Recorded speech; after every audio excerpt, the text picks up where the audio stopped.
Fala galera, um bom dia, boa tarde, boa noite, e aí como vocês estão? Espero que todos estejam muito bem. Hoje vamos trazer aqui a leitura deste livro, Racismo à Brasileira, uma nova perspectiva sociológica, do Eduard Telles.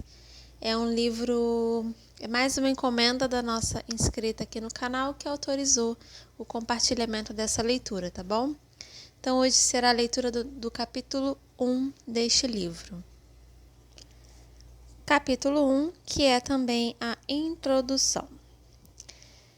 Recentemente, o presidente dos Estados Unidos perguntou ao presidente do Brasil se em seu país também havia negros. Embora não seja do conhecimento do presidente Bush, nem de muitos outros norte-americanos, no Brasil a população de descendentes de africanos supera atualmente em mais de 3 vezes a dos Estados Unidos. Tanto os Estados Unidos quanto o Brasil foram colonizados por potências europeias que dominaram militarmente os povos indígenas mais fracos e depois instituíram sistemas de escravidão que dependiam de africanos. No caso do Brasil, os colonizadores europeus e seus descendentes escravizaram e importaram 11 vezes mais africanos do que os colonizadores da América do Norte. No final do século XIX e no início do século XX, ambos os países receberam milhares de imigrantes da Europa destinados a atender às tentativas de industrialização. Desde então, os descendentes de pele clara nos Estados Unidos e no Brasil passaram a dominar seus compatriotas de pele mais escura através de práticas discriminatórias derivadas de uma ideologia racial, criando o que os sociólogos chamam de sociedades estratificadas racialmente. Ambas as sociedades puseram em prática políticas destinadas a promover os negros e outras categorias desfavorecidas, nos Estados Unidos, no início da década de 60 e no Brasil mais recentemente. Nas interações sociais, os norte-americanos e brasileiros continuam a usar a cor da pele como forma de avaliar o comportamento e o valor das pessoas. No entanto, as semelhanças entre os sistemas raciais desses dois grandes países multirraciais não vão muito além disso. Em primeiro lugar, porque a grande maioria das pessoas com ascendência africana nos Estados Unidos é classificada como negra, e no Brasil, muitas pessoas que são classificadas ou se identificam como brancas possuem ascendência africana.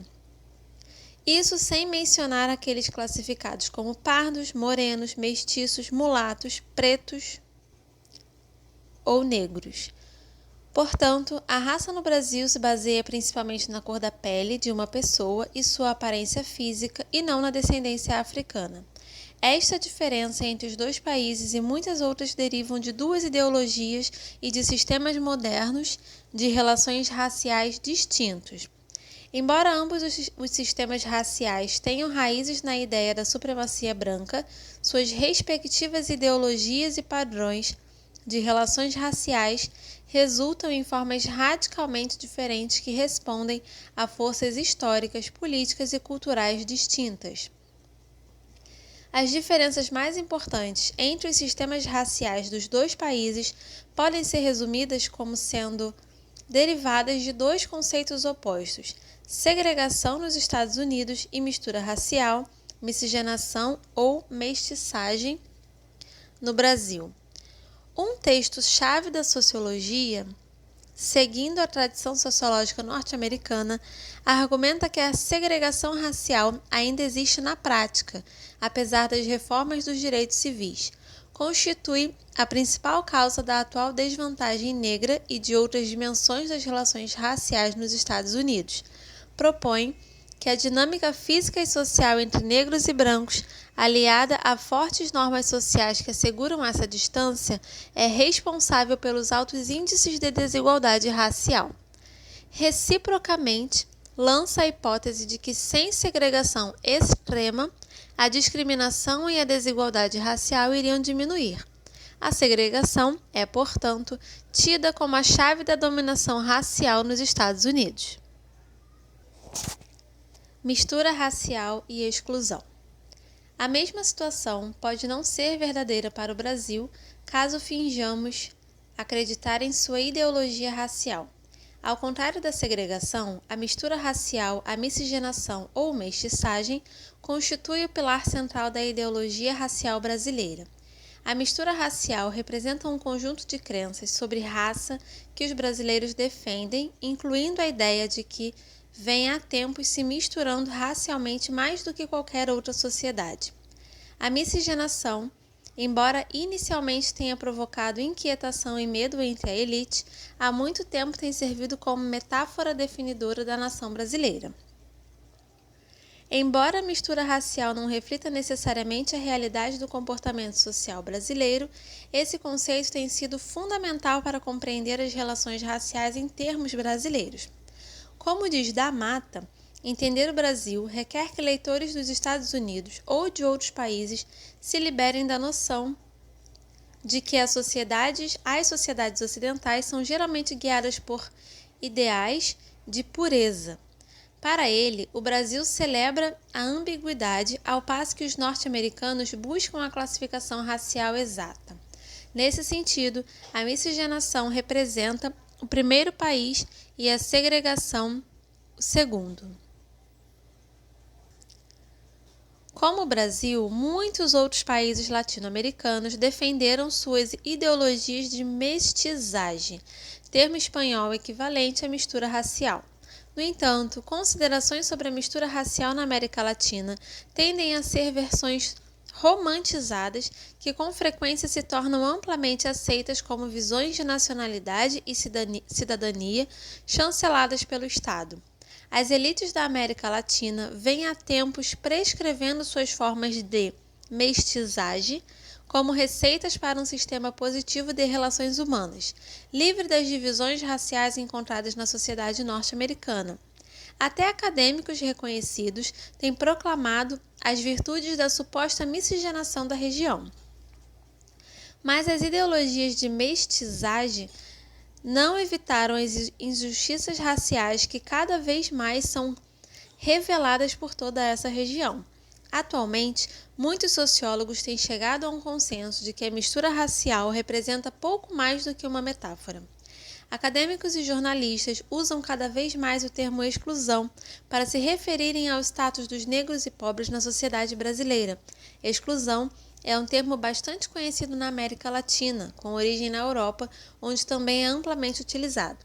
Exclusão ou exclusão social refere-se à falta de integração social que se manifesta através de regras que limitam o acesso dos grupos particulares ou pessoas aos recursos ou aos direitos de cidadania. A exclusão social é tida como particularmente apropriada para descrever a sociedade brasileira porque 1/3 dos brasileiros vive na pobreza. Embora o Brasil tenha se tornado uma das 10 maiores economias do mundo, ainda possui um dos mais iníquos sistemas de distribuição de renda. A exclusão dos negros passou a ser considerada como uma característica da sociedade brasileira, uma vez que os pobres são, em percentuais desproporcionalmente altos, majoritariamente negros. No entanto, a exclusão é a antítese da miscigenação. A miscigenação, no Brasil, tem conotação de inclusão racial e não de exclusão. Os conceitos de mistura racial da América Latina sustentam que negros, indígenas e brancos se socializam, moram juntos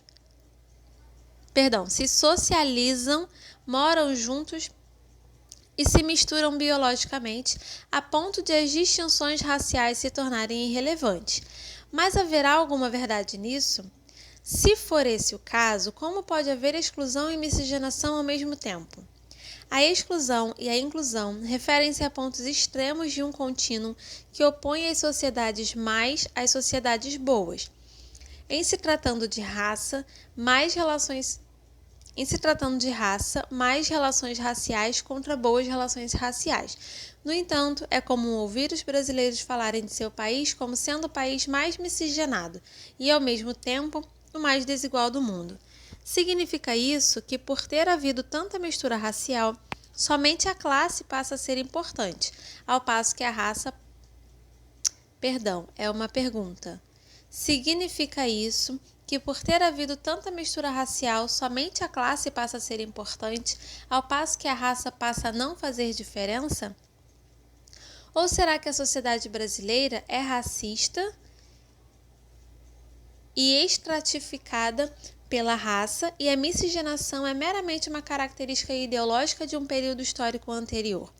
O que dizer daqueles brasileiros brancos que alegam ter parentes negros ou mulatos? Com que frequência isso ocorre? Seriam tais ancestrais simplesmente remanescentes históricos? Ou tais descobertas seriam exageradas com o objetivo de projetar uma linhagem culturalmente desejável de miscigenação? Estudiosos contemporâneos das relações raciais brasileiras parecem ter descartado a possibilidade de coexistência entre mistura racial e exclusão racial. Se os brancos brasileiros são tão racistas, por que então eles se misturariam com os não brancos? Acadêmicos afirmam que a desigualdade racial e o racismo são tão disseminados que prevalecem em todas as dimensões da vida brasileira. A miscigenação, alguns argumentam, ocorreu apenas entre pessoas de classe social distinta durante a escravidão e atualmente ocorre apenas para satisfazer o prazer sexual dos brancos sem intenção de relacionamentos sérios. E o que pensar do entendimento generalizado de que a miscigenação é algo bem difundido?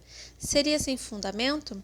E o que dizer da literatura acadêmica baseada em cuidadoso trabalho de campo, argumentando que a sociedade brasileira era claramente mais inclusiva até que a dos Estados Unidos? Estavam esses acadêmicos completamente equivocados? Ou a inclusão que então existia desapareceu? O que os teria levado a lançar tal argumento? Haveria alguma prova a favor da existência de uma inclusão social para os não brancos em uma parte? Ou esses acadêmicos teriam sucumbido às poderosas ideologias da mistura racial? Atualmente, analistas sociais chegaram a conclusões surpreendentemente distintas sobre as relações raciais no Brasil, quando comparadas às conclusões das gerações anteriores. Os acadêmicos da atualidade enfatizam a exclusão. Seus antecessores enfatizavam a mistura racial. Essas duas gerações de acadêmicos aceitaram ora a exclusão racial, ora a inclusão como verdade, ignorando ou desacreditando a outra parte. Ao invés de considerar a possibilidade de que ambas as situações de inclusão racial e exclusão possam coexistir, a geração atual de acadêmicos tem tratado a possibilidade como uma confusão da realidade com as crenças populares, criadas pelas poderosas ideologias raciais brasileiras. Aqueles que argumentam que a sociedade brasileira é mais inclusiva racial e que se caracteriza pela mistura racial ou hibridez, também teorizam que as desigualdades e a discriminação racial são resquícios transitórios da escravidão. Por outro lado, o atual consenso defende o argumento da exclusão e afirma que a inclusão racial e a mistura racial são meras crenças populares, não comprovadas pela realidade. A evidência utilizada pela geração atual baseia-se amplamente em estatísticas oficiais que demonstram os altos índices de desigualdade racial. Além disso, esses acadêmicos também organizaram farta comprovação de discriminação que apoia seu ponto de vista. Mas teriam os acadêmicos atuais examinado as relações raciais de forma detalhada ou bastante e feito as perguntas corretas? Será que as provas adequadas vieram à luz? Para que uma ideologia de inclusão seja tão comodamente aceita por tantos anos, seria de esperar que contasse com algum fundamento, ainda que limitado, de sua existência. O que há no sistema brasileiro que apoie os argumentos da inclusão racial? E se há prova a seu favor, como é que a inclusão pode coexistir com a exclusão? Esse ponto parece ser o enigma das relações raciais no Brasil. 2 gerações da pesquisa sobre relações raciais. Uma categorização comum na história do pensamento relativo às relações raciais no Brasil defende a existência de 3 correntes. A grosso modo, essas 3 correntes postulam que 1. Há pouca ou nenhuma discriminação racial e grande fluidez entre as raças. 2. A discriminação racial, apesar de ampla e generalizada, é transitória. E 3. A discriminação racial é estrutural e persistente. Enquanto a maioria dos autores pode ser facilmente incluída em uma dessas 3 escolas de pensamento, outros apresentam uma mistura de ideias ou mudaram de posição ao longo de suas carreiras. Além disso, a ordem cronológica de contribuições importantes nem sempre é linear, mas frequentemente resulta de vários debates acadêmicos determinados em parte pela nacionalidade dos estudiosos. Neste livro, geralmente aceita-se essa divisão, mas agrupam-se as 2 últimas correntes numa só. Desse modo, a história da pesquisa sobre relações raciais no Brasil é englobada em 2 gerações. A primeira geração sustentava a tese da democracia racial, segundo a qual o Brasil era, de modo único, uma sociedade que incluía os negros. A segunda geração desafiava a teoria da democracia racial, argumentando que o Brasil se caracterizava pela exclusão racial. Segundo a primeira escola de pensamento, há pouco ou nenhum racismo no Brasil, para a segunda, o racismo é generalizado.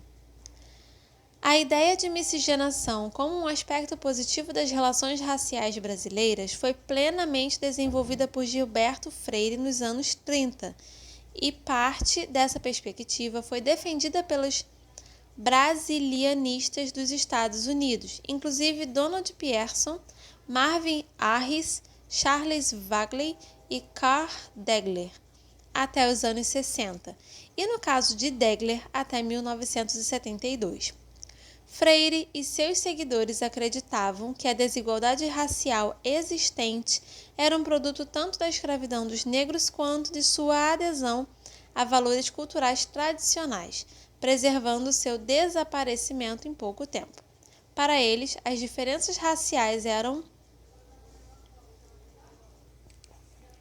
fluidas e condicionadas pela classe social. Por outro lado, a discriminação era moderada e praticamente irrelevante.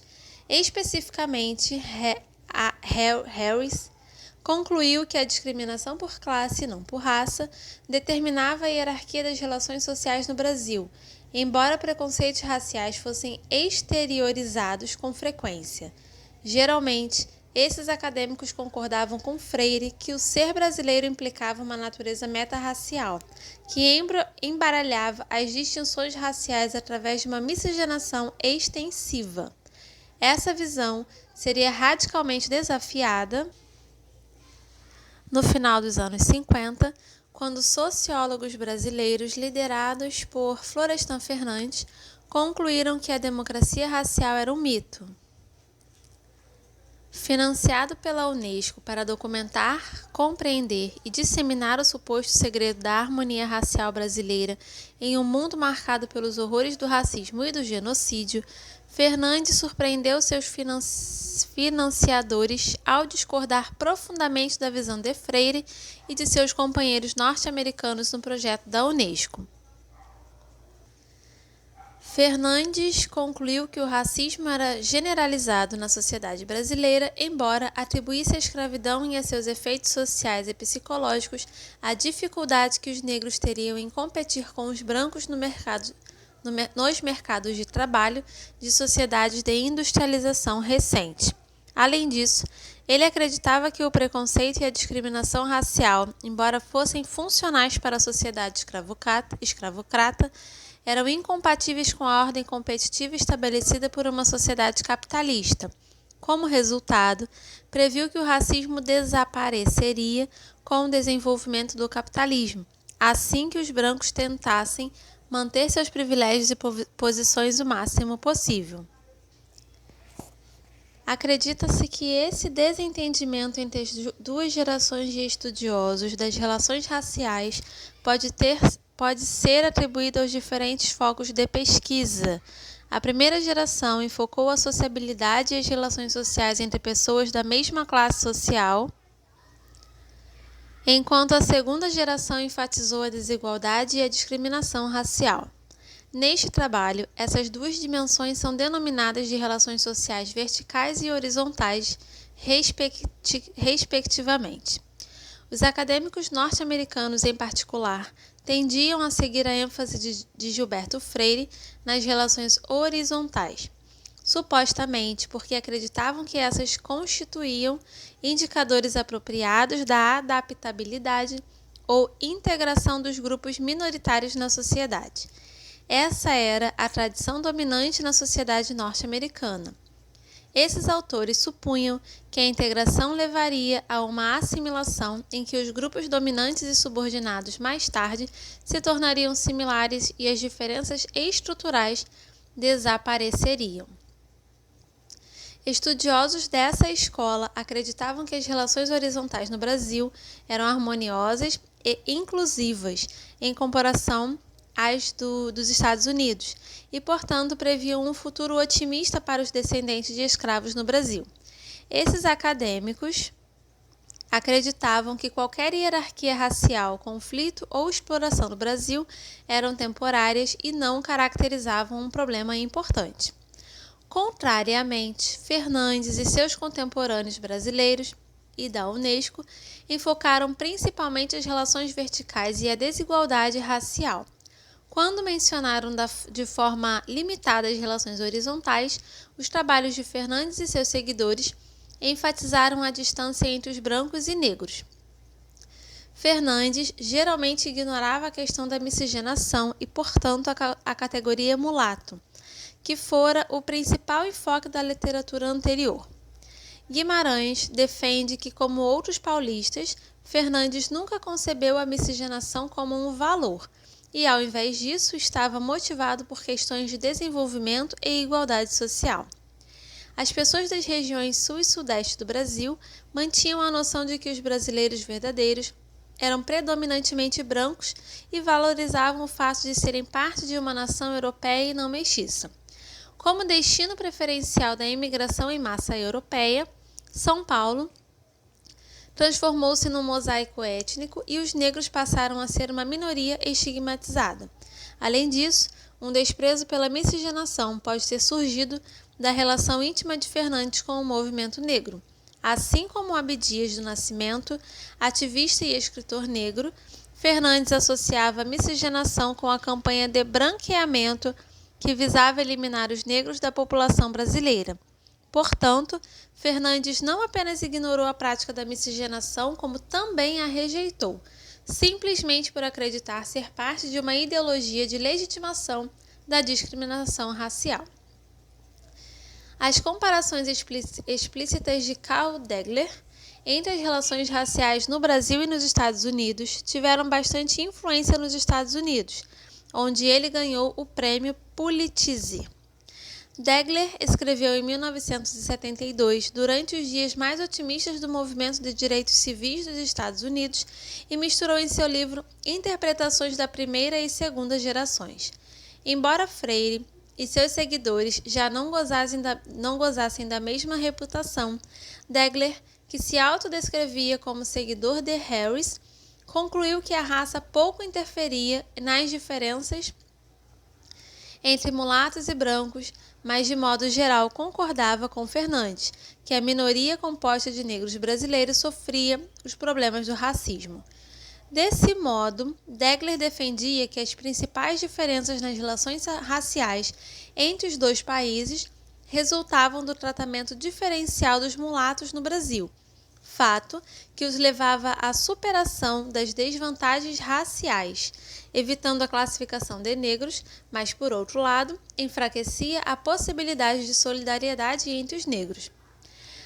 Após o hiato de 15 anos criado pela repressão do regime militar, a pesquisa de relações raciais, o estudo sobre essa questão ressurgiria com a complementação da dissertação de Carlos Rosenbaum, em 1978, na Universidade da Califórnia, em Berkeley, nos Estados Unidos.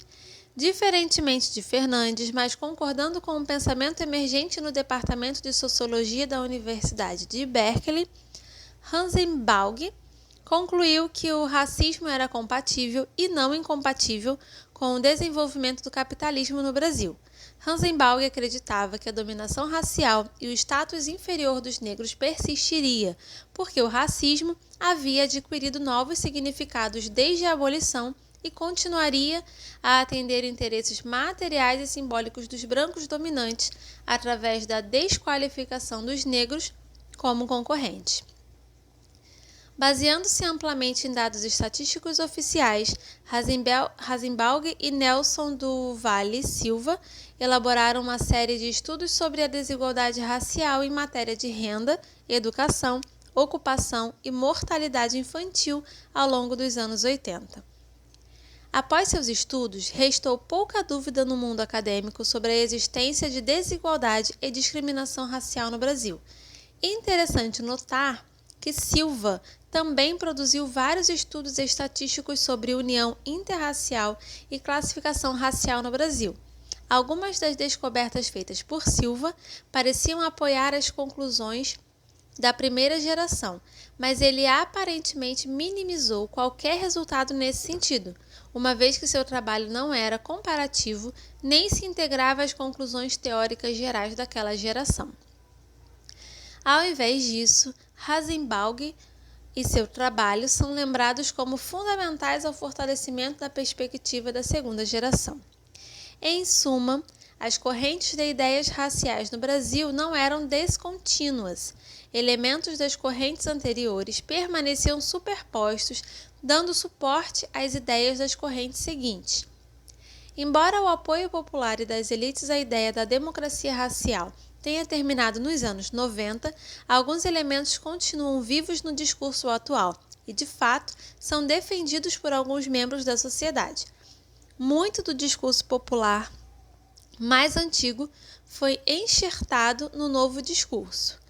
A democracia racial foi fortemente desacreditada no início dos anos 50 por acadêmicos paulistas, ao passo que algumas formas do conceito da democracia racial continuaram a ser defendidas na Academia dos Estados Unidos até os anos 70. Certamente, muitas dessas descontinuidades podem ser explicadas pelos contextos acadêmicos, pelas ideologias e pelos interesses políticos em manter ou desafiar o discurso da democracia racial. As diferenças entre a Academia dos Estados Unidos e do Brasil podem ainda ser explicadas pelas concepções distintas sobre o que constitui racismo e discriminação racial nos dois países. Além disso, uma significativa barreira de linguagem e tradução impedia uma apreciação mútua satisfatória e o conhecimento de uma crescente literatura em ambos os países. O Brasil na agenda da sociologia internacional sobre raça. A questão racial no Brasil recentemente ganhou destaque através dos trabalhos de sociólogos internacionalmente conceituados como Herbert Gans e Pierre Bourdieu. Interessante notar que suas respectivas interpretações do Brasil são quase que opostas. Embora isso se deva provavelmente a uma má compreensão por parte desses autores de uma parcela razoável da literatura referente ao assunto, infelizmente a causa é também a própria literatura através da qual analistas sérios do Brasil chegaram a conclusões contraditórias. Apesar de dispor de evidências comparativas bastante limitadas, Gans argumentou com segurança que os resultados sociológicos dos sistemas raciais nos Estados Unidos e no Brasil são semelhantes. Ele escreve que o Brasil não aprovou uma legislação dos direitos civis.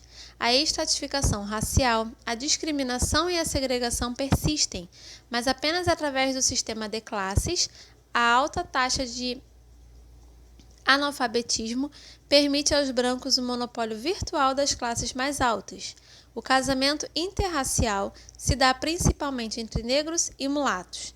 Os mestiços obtêm pouca vantagem socioeconômicas em comparação com os de pele mais clara, e os negros de pele mais escura são forçados às favelas e prisões, como nos Estados Unidos. Por outro lado, o sociólogo francês Pierre Bourdieu e seu colega nos Estados Unidos, Loic Vacquent, argumentam que os analistas, infelizmente, apenas transpuseram as concepções de raça norte-americanas para o Brasil, apesar das realidades empíricas diferentes entre os dois países. Eles escreveram que, conduzida por norte-americanos e latino-americanos com formação nos Estados Unidos, grande parte das pesquisas sobre a desigualdade racial no Brasil tenta provar que, ao contrário da imagem que os brasileiros possuem de sua própria nação, o país das três tristes raças não é menos racista que os outros. Eles seguem adiante desacreditando um livro de grande influência escrito por um acadêmico norte-americano, criticando-o por não compreender as relações raciais do Brasil e acusando as fundações dos Estados Unidos de exportarem um modelo racial norte-americano. Embora Gans e Bourdieu tenham chegado a conclusões distintas, ambos se guiaram pela mesma questão central: saber se as relações raciais no Brasil são melhores ou piores do que as relações entre brancos e negros nos Estados Unidos. Embora ambos concordem que as relações entre brancos e negros nos Estados Unidos são deploráveis, Gans acredita que as coisas não são melhores no Brasil, enquanto que Bourdieu e Vaquant defendem que o Brasil é menos racista. Suas conclusões contrastantes não são resultados de uma compreensão cuidadosa e sistemática do sistema racial brasileiro. De fato, parece haver pouca familiaridade com o Brasil. O que parece, sim, evidente é que esses autores, na falta de um entendimento claro, projetam suas próprias visões pessimistas ou otimistas sobre o Brasil em suas análises sociológicas. Desafortunadamente, a literatura sobre as relações raciais no Brasil permite que eles façam essa escolha. Embora normalmente se espere mais de sociólogos tão notáveis, talvez não se possa atribuir culpa a nenhum deles por erros factuais cometidos, uma vez que nenhum deles é estudioso da sociedade brasileira. Poder-se-ia perguntar por que eles se expuseram tentando interpretar as relações raciais no Brasil. Aparentemente, ambos acharam o caso brasileiro muito importante para entender questões de raça e racismo em geral. Qualquer que tenha sido a razão, é interessante notar que esses autores buscaram suas conclusões limitadas a estágios particulares do debate sobre as relações raciais no Brasil, julgando a partir das citações utilizadas, Bourdieu e Vaquant baseiam-se nos trabalhos das primeiras gerações de acadêmicos que defendiam amplamente a democracia racial no Brasil. Eles usam esses trabalhos como parâmetros para julgar toda a literatura subsequente. Gans, por sua vez, baseia suas observações em trabalho mais recente, que reduz a democracia racial a apenas uma ideologia ou um mito, e que declara que o racismo é prática generalizada no Brasil. Portanto, Bourdieu e Vaquant aparentemente acham que o primeiro estágio de pesquisa é mais convincente e preferem fazer uso dessa literatura para desacreditar a segunda geração, lendo erroneamente ou não textos chaves e tirando falsas conclusões? É uma pergunta. Por sua vez, Gans utiliza de forma seletiva os trabalhos sobre relações raciais da segunda geração de acadêmicos e ignora os estudos da primeira geração. A caminho de uma análise integrada das relações raciais no Brasil. É o objetivo deste livro reexaminar os argumentos apresentados por ambas as gerações de acadêmicos. Nesse sentido, examina-se um leque mais amplo de relações e comportamentos interraciais no Brasil e um contexto comparativo e histórico. Procura-se oferecer um relato mais abrangente e integrado das relações raciais no Brasil, ao contrário do que foi apresentado no passado, tentando salientar as interpretações contraditórias das duas gerações de acadêmicos. Aproveitando os excelentes dados estatísticos sobre raça no Brasil e uma série de medidas socioeconômicas, aplica-se um conjunto de metodologias bem desenvolvidas nas ciências sociais e indicadores de comportamento interracial, para examinar uma ampla gama de questões relativas às relações raciais. Diferentemente de meus antecessores, abordo essa questão partindo da premissa de que pode existir, ainda que de maneira limitada, alguma forma tanto de inclusão quanto de exclusão. A ideia da exclusão racial reflete uma posição de consenso na análise contemporânea das relações de raça no Brasil. Tal consenso sustenta que, na prática, essas relações não são muito diferentes das relações raciais nos Estados Unidos e na África do Sul, mesmo durante o regime formal de segregação do apartheid. Com base nas limitadas provas disponíveis, parece difícil ser este o caso. O interesse neste livro é, portanto, de descrever as relações raciais em vários níveis através de uma comparação internacional sistemática, particularmente sobre as dimensões que são mensuráveis e que abordam questões-chave sociológicas relativas à importância da raça e das fronteiras raciais. Embora os termos miscigenação e exclusão possam muito bem ser entendidos pelo senso comum no contexto brasileiro, frequentemente representam noções vagas de valor analítico limitado. Por outro lado, esses termos captam as principais tensões do pensamento racial brasileiro que este livro se propõe confrontar. Analiticamente, entendo que o conceito de exclusão não é adequado, porque expressa uma dicotomia na qual as pessoas ou categorias de pessoas estão inteiramente dentro ou fora. Essa perspectiva tenderia a não admitir a possibilidade de coexistência da inclusão e da exclusão.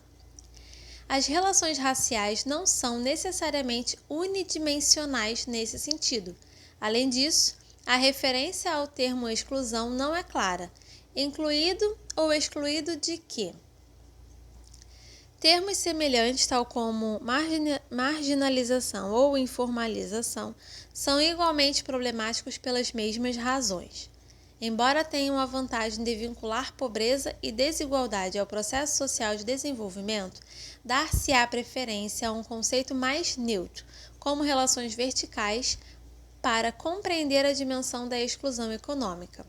Miscigenação sugere pouca ou nenhuma distância social entre pessoas de cores diferentes, embora tenha outra conotação fora dos Estados Unidos.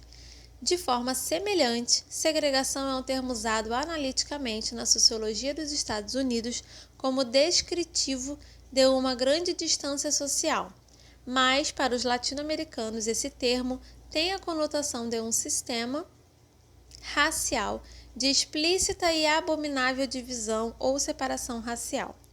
Portanto, será usado o conceito mais neutro de relações raciais horizontais como referência à miscigenação ou, mais precisamente, aos níveis de sociabilidade, que podem, assim, ser usados em análises de diferenças diferenças nacionais.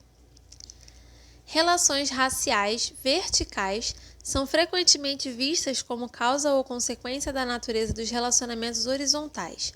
Muitas teorias sociológicas com base nos Estados Unidos pressupõem, por enquanto houver grande distância social, particularmente em casamentos interraciais e segregação residencial. O preconceito e a discriminação persistirão. No entanto, a extensão e a natureza da discriminação em cada um desses níveis, embora não sejam plenamente independentes de outros indicadores, podem ter lógica separada. Não se pode, por exemplo, pressupor que a discriminação em um nível implica igual discriminação em todos os demais níveis, mesmo que esse seja o caso das relações entre negros e brancos nos Estados Unidos. Não é necessariamente o caso para as relações raciais em outros lugares nos Estados Unidos ou em outra parte. Embora as injustiças raciais de qualquer tipo ou dimensão constituam um erro moral, não é suficiente dizer que a sociedade brasileira é racista. Esse tipo de raciocínio pode vir até certo ponto para um ativismo eficiente, mas é um argumento limitado do ponto de vista da sociologia. A intensidade e as manifestações de racismo, bem como os interrelacionamentos entre dimensões diferentes, precisam ser compreendidos para que se possa perceber de forma correta a realidade brasileira. Politicamente, tal compreensão é fundamental para o combate eficaz ao racismo no Brasil.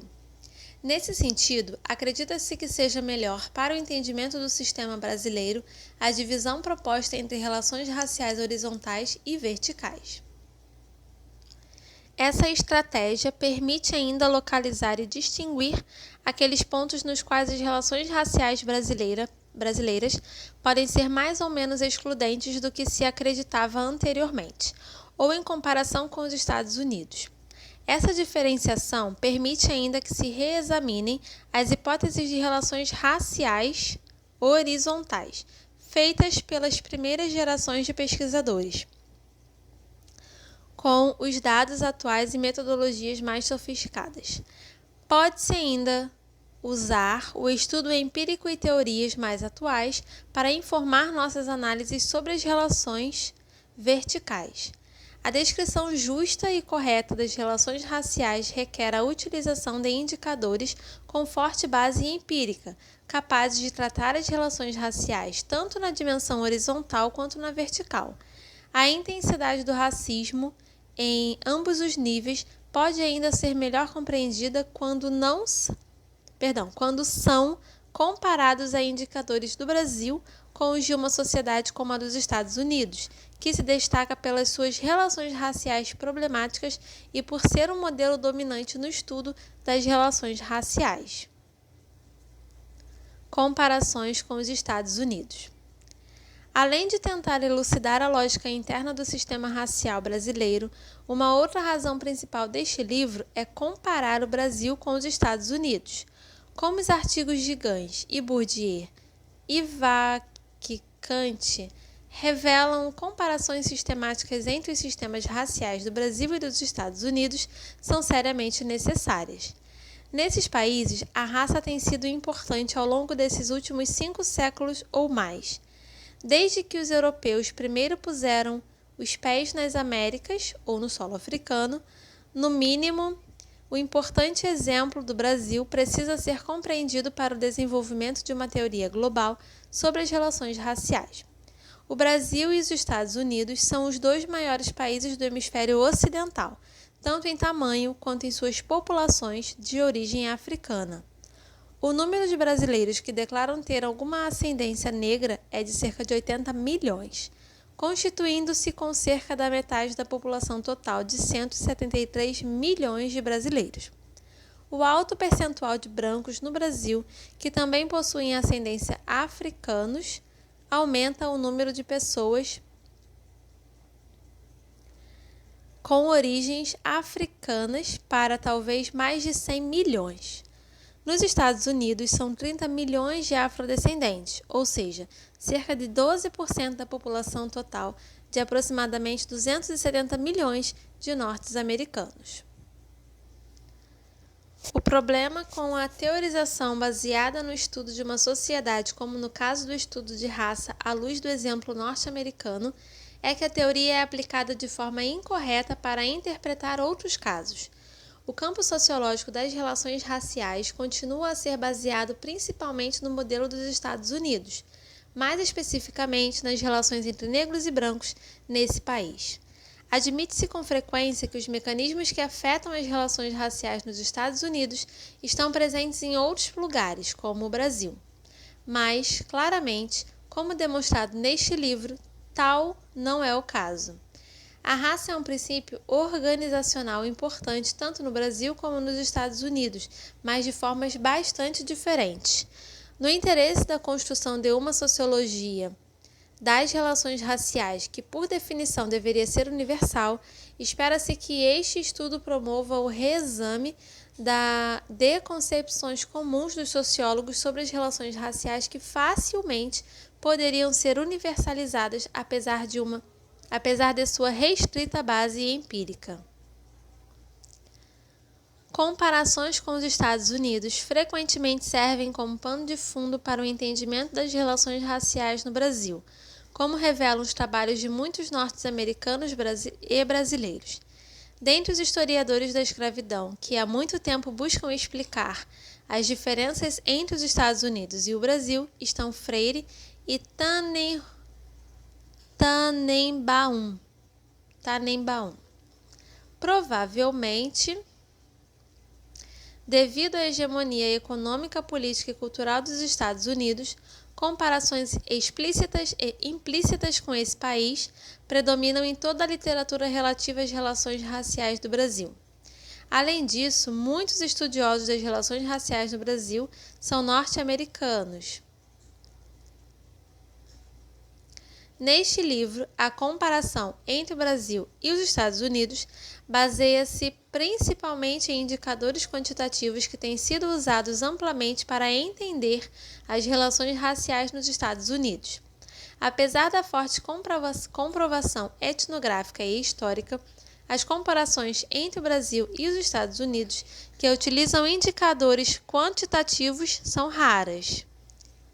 Além disso, o alcance substantivo das pesquisas qualitativas e quantitativas tem sido restrito a algumas partes de todo o sistema racial. Com frequência, são usados casos para preencher as falhas onde uma comprovação mais convincente se faz necessária, o que, por sua vez, leva a muitas concepções erradas. O livro de Carl Degler, Night, Nem Negro Nem Branco, é um bom exemplo disso. Embora apresente o que provavelmente seja o melhor trabalho de comparação entre os dois países, mesmo 30 anos após sua publicação, desafortunadamente baseia-se em provas fracas e frequentemente sob forma de casos, sem mencionar que está completamente defasado, uma vez que as relações raciais se modificaram profundamente em ambos os países nessas 3 décadas. Os indicadores estatísticos podem ser usados em estudos sobre raça em qualquer sociedade e em qualquer lugar, desde que os dados estejam disponíveis e que sejam interpretados no contexto dos casos particulares. Esses indicadores fornecem informações sobre relações raciais em várias dimensões e, nesse caso, permitem comparações entre Estados Unidos e o Brasil com uma segurança que anteriormente não era possível. Espera-se que esses indicadores ajudem a confirmar ou a desacreditar as hipóteses defendidas anteriormente, embora muitas das conclusões baseadas em tais indicadores possam parecer óbvias. Por outro lado, elas também podem questionar hipóteses defendidas como verdades absolutas ou esclarecer algumas incertezas sociológicas sobre as relações raciais no Brasil. Ainda sobre indicadores comparativos, vale notar que é fundamental uma atenção cuidadosa à classificação racial. A ambiguidade dos dados raciais no Brasil levou a algumas dúvidas quanto à validade das diferenças raciais reais captadas. Algumas pesquisas anteriores, com base em grandes conjuntos de dados, usaram esses dados de forma acrítica. Por outro lado, neste trabalho questiona-se a validade dos dados sobre raça em um contexto onde a raça é tida como ambígua e sujeita a outros fatores sociais.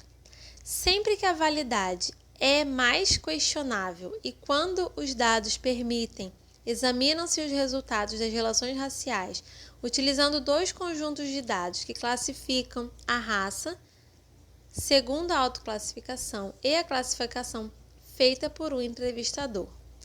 Embora a desigualdade entre brancos e negros possa ser tão grande que a ambiguidade passa a ser irrelevante, as diferenças entre pardos e pretos podem ser menores, exigindo uma análise mais cuidadosa. Como no Brasil, a classificação racial não pode ser vista como inquestionável, dedica-se um capítulo inteiro a essa questão. Nos capítulos subsequentes, dar-se-á ênfase às questões de classificação sempre que seja apropriado ou necessário. Por ser o caso brasileiro, o enfoque principal deste livro, as comparações com os Estados Unidos, embora não sejam constantes, são feitas em momentos chaves para salientar contrastes entre os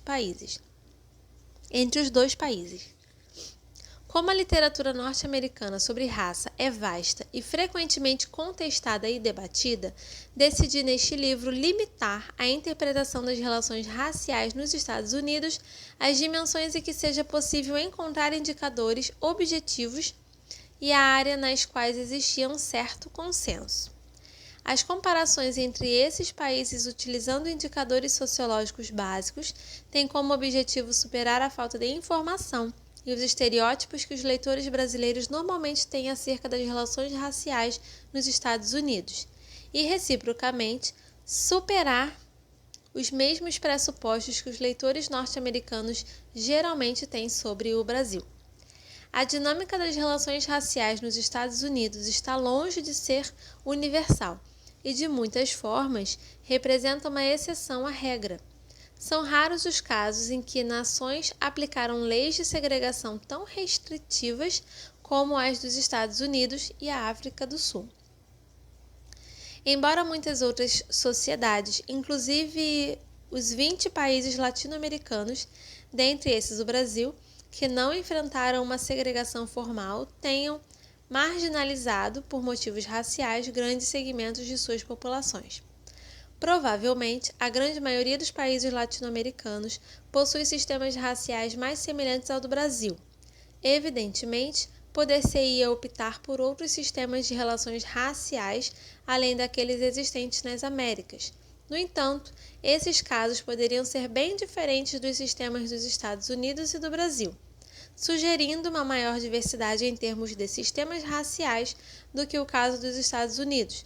Portanto, a comparação ideal teria que envolver vários países, com o que a minha opção pela análise do Brasil e dos Estados Unidos é, tenho de admitir, uma limitação.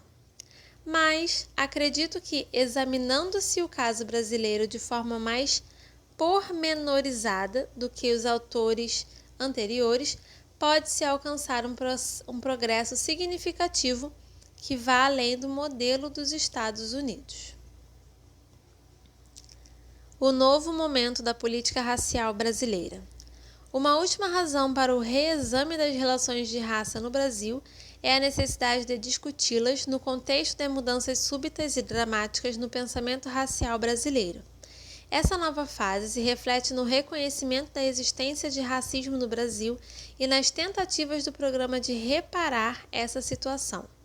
Pela primeira vez, a questão racial no Brasil é colocada no centro da agenda das políticas sociais. Como resultado, tem crescido vertiginosamente o interesse do público pelo assunto. Pela primeira vez na história brasileira, políticas sociais começam a promover explicitamente a integração de negros e mulatos. Tais políticas não buscam simplesmente eliminar ou aliviar a pobreza material, mas também se propõem a eliminar as discriminações raciais por classe, gênero ou de outro tipo que impeçam o acesso dos cidadãos à justiça social. Isso inclui tanto políticas universalistas, aplicáveis a toda a população ou a todos os pobres, assim como políticas mais específicas de combate à discriminação e promoção de categorias de pessoas que tradicionalmente são excluídas com base em características particulares, inclusive de raça. O desenvolvimento de tais políticas varia amplamente, mas juntas elas podem tratar de uma vasta gama de exclusões sociais que se manifesta econômica, psicológica e culturalmente. Essa mudança é um marco no pensamento racial brasileiro, tão importante quanto a anterior transição ideológica da supremacia branca para a democracia racial. A transição para essa nova era não consta de textos acadêmicos em inglês dos Estados Unidos, nem tampouco está integrada no estudo acadêmico de longa data sobre a história brasileira ou sobre a estrutura racial desse país. De fato, a ideia de ação afirmativa ou de políticas especificamente desenhadas pelos negros e mulatos parece um tanto estranha ou fora de lugar no contexto brasileiro. Certamente, há apenas alguns anos, essas ideias pareceriam absurdas e improváveis. Atualmente, essas políticas estão sendo implementadas e seus promotores são acusados de impor políticas norte-americanas. Por que o Brasil aplicaria tais políticas? Aqueles que se opõem a elas alegam que o contexto brasileiro é diferente do contexto norte-americano e que tais políticas estariam fadadas a um efeito limitado. Mas será que o Brasil possui uma alternativa às políticas sensíveis à questão racial típicas dos Estados Unidos? À medida em que o Estado brasileiro, pela primeira vez em sua história, começa a usar raça explicitamente para promover os negros, quais poderiam ser as possíveis consequências disso? Essas mudanças recentes produziram uma resposta no pensamento acadêmico sobre raça no Brasil que se assemelha ao modo de pensar da primeira geração. Embora bastante esquemático e baseado em casos, esse pensamento está exercendo grande influência no debate sobre tais políticas, principalmente porque é conduzido por vários respeitados intelectuais brasileiros. Eles argumentam que a democracia racial deveria ser usada contra o racismo ao invés de ser descartada como simples mito. Os mitos não são meras falsidades que são descobertas e descartadas. Representam uma forma de pensar popular que torna o Brasil único, ou pelo menos diferente dos Estados Unidos.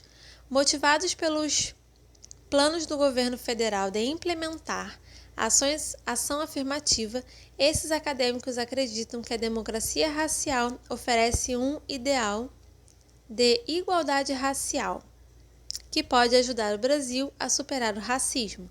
Além disso, eles argumentam que o estilo norte-americano e de ação afirmativa produzirá consequências negativas para a sociedade brasileira, tornando suas relações raciais mais próximas ao modelo dos Estados Unidos. Por fim, embora as recentes decisões de implementar a ação afirmativa possam representar a maior intervenção explícita do governo brasileiro em questões raciais de todos os tempos, também busco demonstrar neste livro que, por toda a sua história, o Estado brasileiro sempre esteve ativamente envolvido na determinação das relações raciais no Brasil. Isso inclui a deliberada importação de imigrantes europeus para branquear a população, assim como a promoção da democracia racial através de uma série de ações das elites que envolveram representantes do governo brasileiro. Organização dos capítulos. Com a finalidade de apresentar uma análise comparativa e integrada do Brasil, bem como de fornecer um contexto histórico e uma análise das políticas sociais atuais, este livro foi organizado em 10 capítulos. Dentre esses capítulos, 2 fornecem um contexto histórico para o entendimento da questão racial no Brasil. Seguem-se 5 capítulos que buscam estabelecer os conceitos das relações raciais horizontais e verticais no Brasil. O primeiro destes examina o complexo sistema de classificação racial brasileiro. Em seguida, são exploradas as relações raciais horizontais através da análise dos casamentos interraciais e da segregação residencial. Analisamos depois as relações raciais verticais, especialmente de desigualdade e discriminação racial. Feito isso, examinam-se as implicações do sistema brasileiro na elaboração de políticas sociais. Finalmente, o último capítulo sintetiza os capítulos anteriores e delineia suas implicações teóricas. No próximo parágrafo, descrevo cada capítulo de forma mais detalhada. O capítulo 2 examina brevemente a evolução do pensamento racial no Brasil, especialmente a sua formação em torno da ideia de mistura racial ou miscigenação. Especial atenção é dada às ações do Estado em matéria de raça, sejam elas explícitas ou implícitas, discriminatórias ou racistas. Parte da crença de que a miscigenação seria um fator de degeneração responsável pelo atraso brasileiro, grande parte do século XIX. evoluindo para a ideia de branqueamento através da miscigenação como solução genética para esse atraso, fins do século XIX e início do século XX, e depois para a visão da miscigenação como valor positivo e prova da democracia racial do Brasil, dos anos 30 aos anos 80. Isso inclui a história do pensamento das ciências sociais sobre raça, que estaria de acordo ou em desacordo com o pensamento dominante em matéria de raça.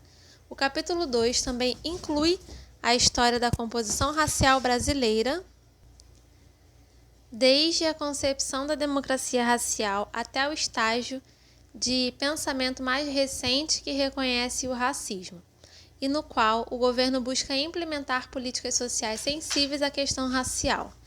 Essa mudança iniciou-se em meados dos anos 80 e foi consolidada no final dos anos 90. Em seguida, aborda-se o período de 1995 a 2002, quando o movimento negro, pela primeira vez, levou com energia o governo brasileiro a procurar remediar o racismo e a desigualdade racial. Esse período inclui grande parte da administração presidencial de Fernando Henrique Cardoso e uma série de atividades do movimento negro e do governo federal que levaram à Conferência Mundial das Nações Unidas entre o Racismo em Durban, África do Sul, em 2001. O capítulo 4 explora a classificação racial no Brasil, investiga, portanto, os vários termos que são usados e a frequência de seu uso em vários níveis, inclusive no discurso popular, no discurso oficial e na coleta de dados. Tendo em vista o amplo debate sobre a ambiguidade na definição de raça e suas implicações para a confiabilidade dos dados raciais brasileiros, este capítulo questiona a validade das variáveis raciais utilizadas pelos dados estatísticos oficiais. Também examinam-se as diferenças na identidade racial por região e por classe social. O capítulo busca ainda explicar as divergências entre as formas de classificação que podem ser baseadas tanto na autoclassificação como na classificação por terceiros, e ao invés de aceitar os dados oficiais como definitivos, discute as implicações da forma de classificação na análise de dados estatísticos oficiais. Por fim, examina até que ponto a classificação racial e as expressões culturais estão relacionadas. Os capítulos 5 e 6 investigam as dimensões horizontais das relações raciais, que por sua vez relacionam-se diretamente ao conceito de miscigenação, enquanto os capítulos 7 e 8 exploram a estrutura vertical da desigualdade racial.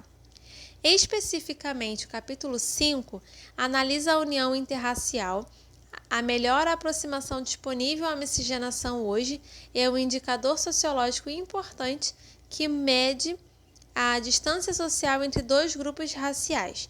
Portanto, esse capítulo começa por explorar até que ponto a ideologia da miscigenação se fundamenta em realidade empírica. Embora a miscigenação se refina à mistura biológica e à união sexual entre pessoas de raças diferentes, também pode incluir, além das conotações sexuais comuns do termo, casamentos interraciais que, por sua vez, constituem-se em expressão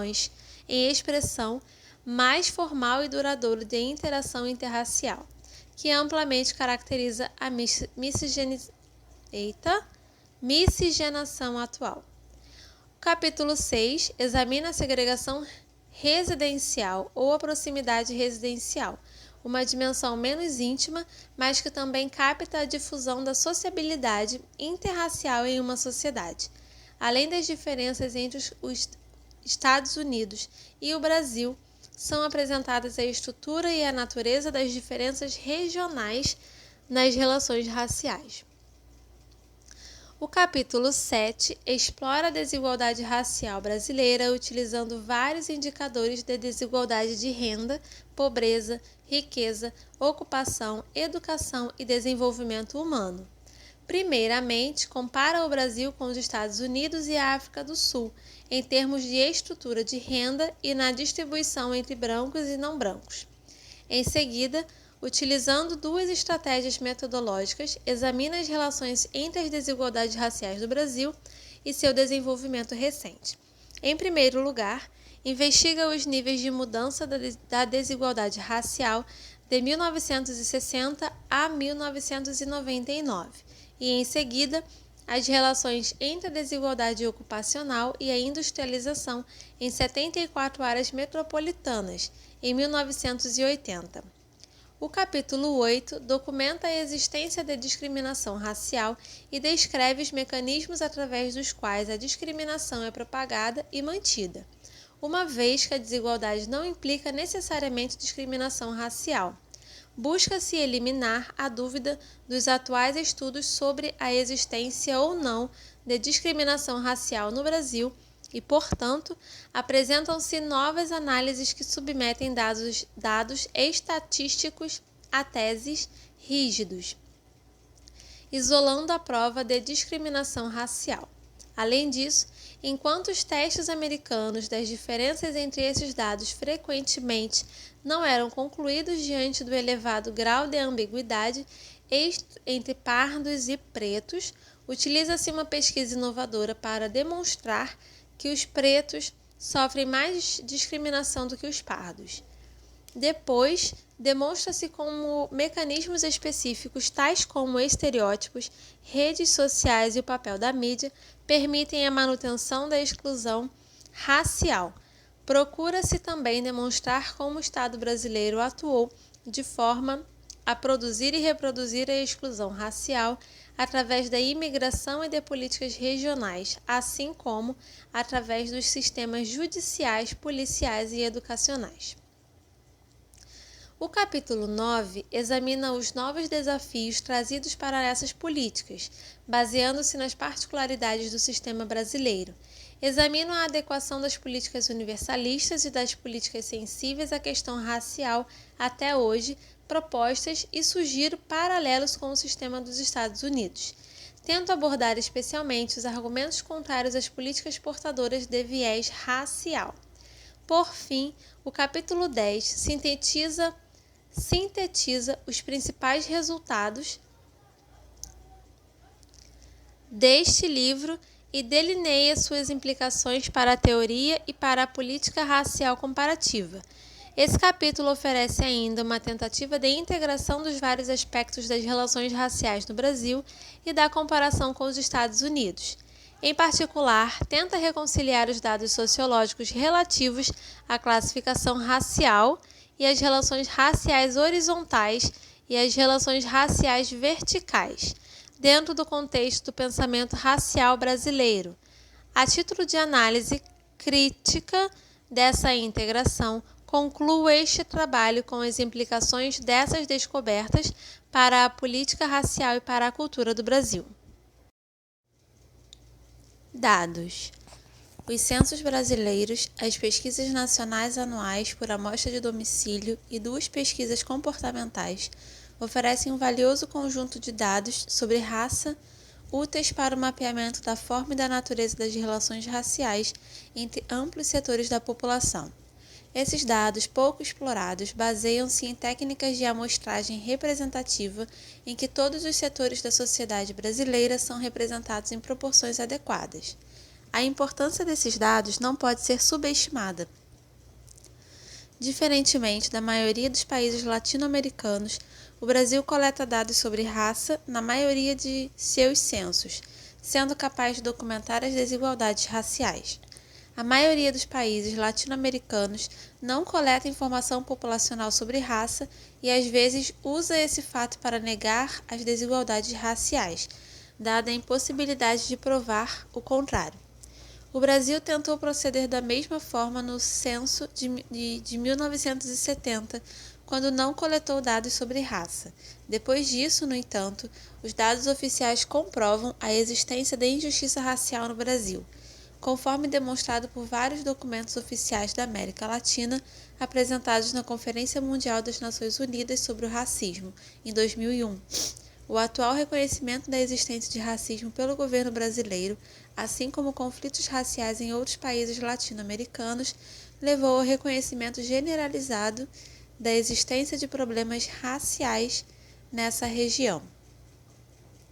Os dados utilizados nos capítulos 4 e 7 baseiam-se na análise de pesquisas e censos fornecidos principalmente pelo Instituto Brasileiro de Geografia e Estatística, IBGE. Inclusive, os censos de 1960, 80 e 91, assim como os dados da Pesquisa Nacional por Amostra de Domicílios, PNADES, dos anos de 1976, 1981, 86, 93 e 96. Alguns capítulos valem-se de mais de um conjunto de dados, dependendo da disponibilidade e relevância destes. Todas essas fontes foram utilizadas para a criação de uma série de tabelas do capítulo 6, que abrangem o período de 1960 a 1999. Sempre que possível, utiliza-se o censo de 91 ou as PNADES de 96 ou 99, a fim de descrever a situação estudada da forma mais atualizada possível. O censo de 91 foi utilizado sempre que um número maior de casos era necessário para a análise. Infelizmente, os dados do censo de 2000 ainda não estavam disponíveis no nível de detalhamento que este trabalho requeria. Ademais, utiliza-se na análise da segregação residencial, dos casamentos interraciais e dos efeitos interregionais da industrialização na desigualdade, um conjunto especial de dados de 1980 relativo às áreas urbanas, criado especialmente pelo IBGE. No caso da segregação residencial, o IBGE não disponibiliza seus dados por setor censitário, mas gentilmente concordou em calcular esses índices para as 40 maiores áreas metropolitanas.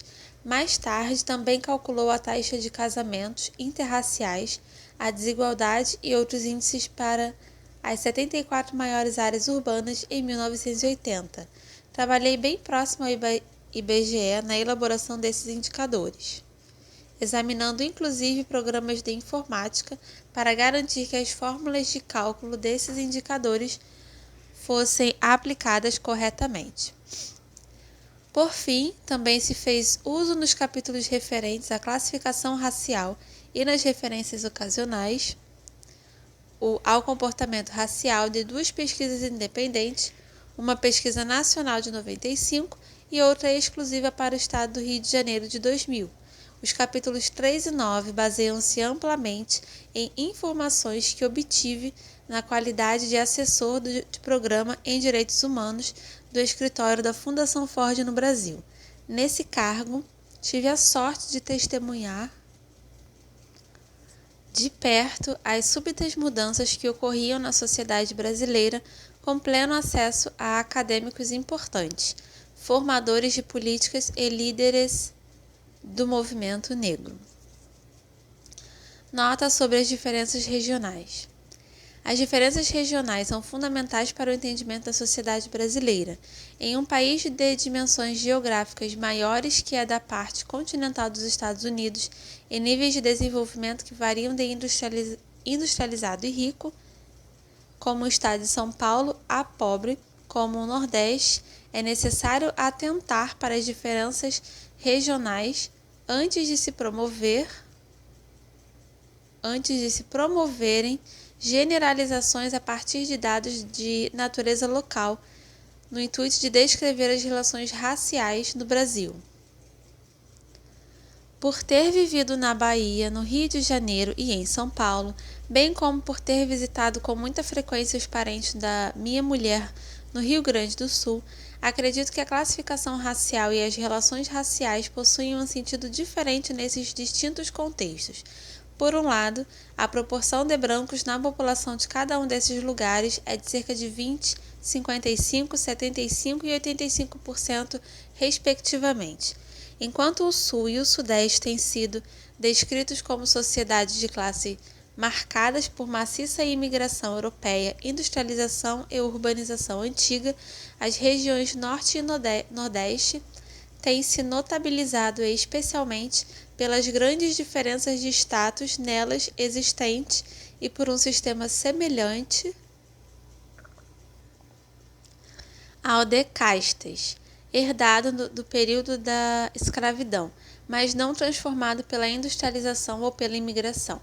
Ao longo deste livro, as características regionais são analisadas através de sua correlação com a composição racial ou com a industrialização. Em vista de razões teóricas explicadas mais adiante, geralmente examinam a relação entre as relações horizontais e de sociabilidade e a composição racial de uma região. E quanto às relações hierárquicas, sua correlação com a industrialização. O economista Edmar Baixa uma vez descreveu o Brasil como Belíndia, país composto de uma pequena Bélgica com altos níveis de desenvolvimento e de uma grande porção pobre identificada com a Índia. Embora sua intenção tenha sido apenas a de descrever as diferenças regionais em matéria de desenvolvimento, a descrição de Baixa poderia também ser interpretada como portadora de implicações raciais. Isso fica evidente no mapa 1, que mostra os 26 estados brasileiros codificados pelo percentual da população que é branca e divididos por níveis de desenvolvimento social. As crescentes sombras claras do mapa indicam os estados com maiores proporções de brancos. A maioria branca se concentra nos estados mais ao sul e é uma minoria dos outros 19 estados. A linha em negrito, que separa a grande parte norte do país da pequena metade do sul, representa os níveis de desenvolvimento social, segundo o Índice de Desenvolvimento Humano, tal como calculado pelas Nações Unidas. O Índice de Desenvolvimento Humano mede-se o desenvolvimento em termos de saúde e de educação, englobando níveis de alfabetização, expectativa de vida e mortalidade infantil. O desenvolvimento social coincide com a composição racial no Brasil. Todos os 19 estados ao norte da linha em negrito possuem índice de desenvolvimento humano menor ou igual a 8,0. Ao passo que os 7 estados do sul são considerados relativamente bem desenvolvidos, com exceção de Minas Gerais, onde os brancos formam uma maioria apertada, 51%, e do Espírito Santo, onde os brancos são minoria também apertada, 48%. E aqui está o mapa 1.1, Brasil, desenvolvimento e porcentagem de brancos por estado. Parte 1 e parte 2. Os estados com a população predominantemente branca são mais desenvolvidos, enquanto os estados com população predominantemente não branca possuem baixos índices de desenvolvimento humano. Portanto, os brancos são privilegiados por sua localização nas regiões sul e sudeste, enquanto os negros e pardos tendem a residir nas regiões socialmente menos desenvolvidas do Brasil. As diferenças entre a primeira e a segunda geração de pesquisa também eram regionais. Os estudos clássicos das relações raciais no Brasil enfocavam quase que exclusivamente as regiões situadas na metade norte do Brasil. As conclusões sobre essa região eram frequentemente generalizadas para o resto do país, e isso talvez possa em parte explicar a divergência nas conclusões relativas à raça no Brasil. Por exemplo, a importância dada à miscigenação na interpretação acadêmica da raça no Brasil parece variar segundo a região. Nos anos 30, Gilberto Freire reduziu a sociedade brasileira à família patriarcal da região Nordeste, a qual ele descreve como sendo o berço da civilização brasileira e onde a miscigenação encontra sua maior expressão. Nos anos 50 e 60, pesquisadores norte-americanos que estudavam a raça no Brasil também enfocaram as regiões do norte e, a exemplo de Freire, notaram ali altas taxas de fluidez racial, especialmente quando comparadas aos Estados Unidos. Ao contrário, seus contemporâneos brasileiros, como Florestan Fernandes, concentraram seus estudos nas regiões ao sul, predominantemente brancas, e enfatizaram a discriminação racial e a desigualdade, geralmente negligenciando a questão da miscigenação. Nota sobre o conceito de raça e o uso de termos raciais. Tendo em vista que raça é um assunto controverso e sensível, neste livro opto por definir esse conceito o mais cedo possível.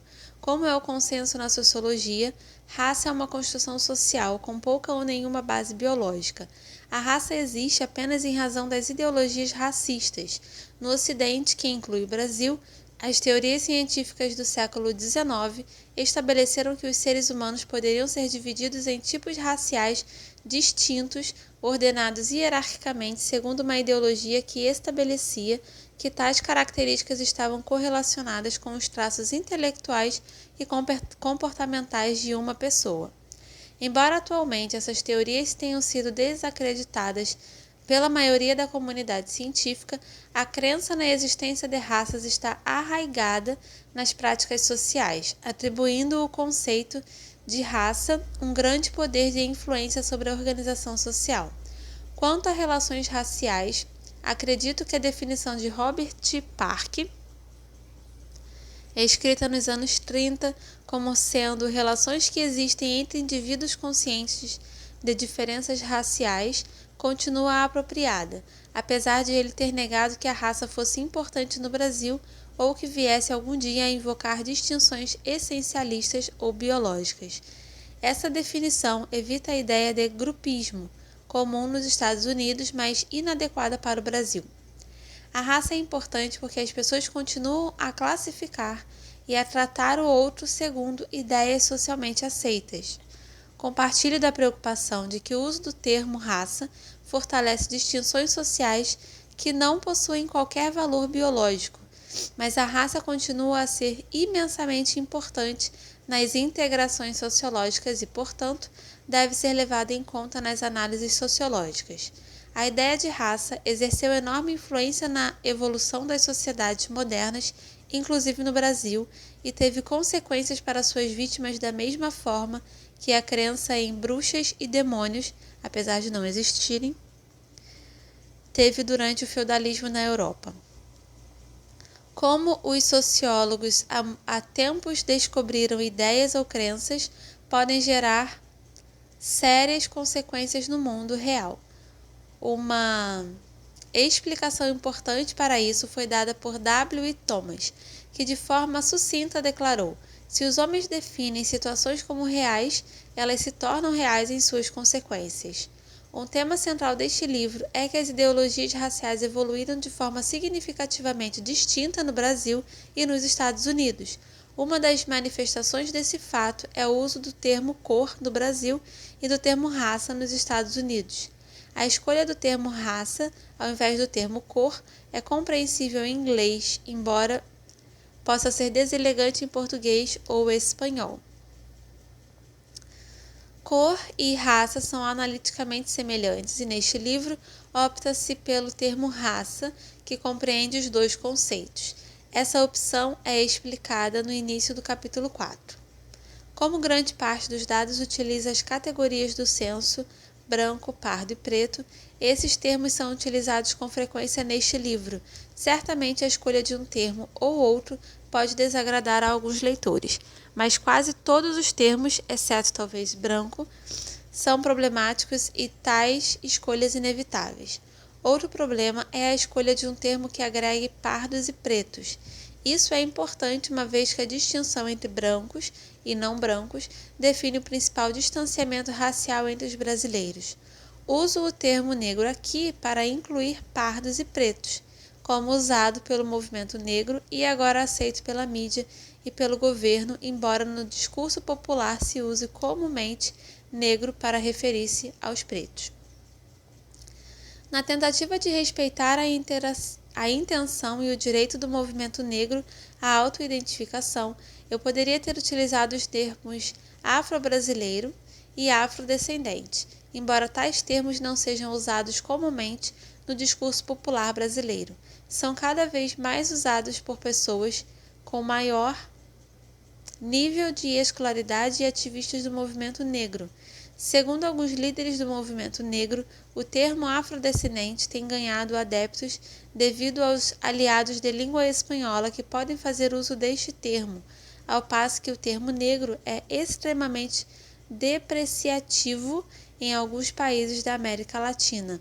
Além disso, os líderes do movimento negro preferem afrodescendente porque claramente identifica os descendentes de escravos africanos, o que é fundamental para o atual movimento de reparação pela escravidão. A rigor, o termo não branco deveria incluir as populações pequenas e regionalmente localizadas de asiáticos e grupos indígenas.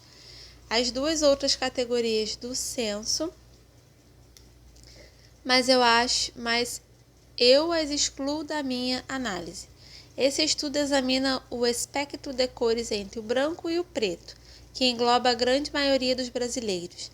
As experiências dos grupos asiáticos e indígenas, menores em tamanho e mais concentrados regionalmente, não são as mesmas que as das populações branca, negra e parda, regionalmente distintas e maiores. E é isso, galera. Esse foi o capítulo 1. Aqui ele traz as notas. E o próximo vídeo será a leitura aqui do capítulo 2, da democracia branca à democracia racial. Obrigada pela sua presença até aqui. Eu espero que você tenha curtido a leitura. Curta o vídeo, comenta, compartilha, se inscreve no canal, caso ainda não seja inscrito. E até o próximo vídeo. Um beijão e tchau, tchau.